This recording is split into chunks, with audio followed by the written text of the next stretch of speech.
الإسلام سرايا المرابطين استهداف دبابة.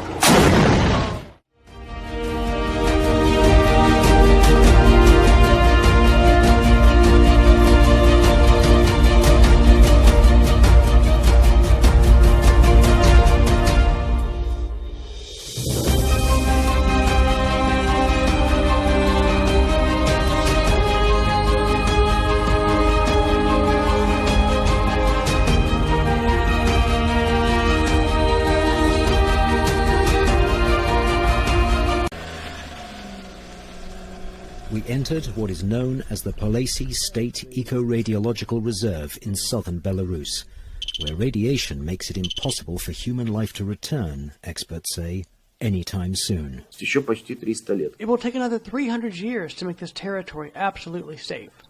With no humans around, wild animals have taken over the land, where time stopped short after the Chernobyl accident in 1986. The reactor is just a few kilometers south, in neighbouring Ukraine.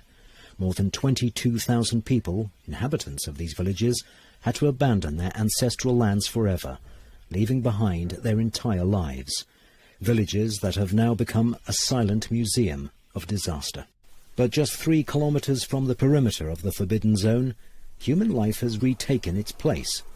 Natalia returned to the village her family left in 1986, despite being evicted by the state. I was born here, at Krasnaya Gora. I studied here. When the radiation took place, we were taken to another area. I married there, lived there a bit, but I disliked that, and we came back. And I have lived here for 23 years already. This is a rural area, and most of the inhabitants work on state-owned collective farms. They complain of miserable wages. Svetlana, a mother of 4 children, who says she is exhausted by working conditions. The salaries are very small. Very small. It is impossible to survive a month having such salaries. The work is quite heavy. As a milkmaid's replacement, for instance, my salary is 320 rubles, maybe 330. Belarusian rubles, not to be confused with Russian rubles. Low wages mean people must grow crops and raise animals for their own consumption.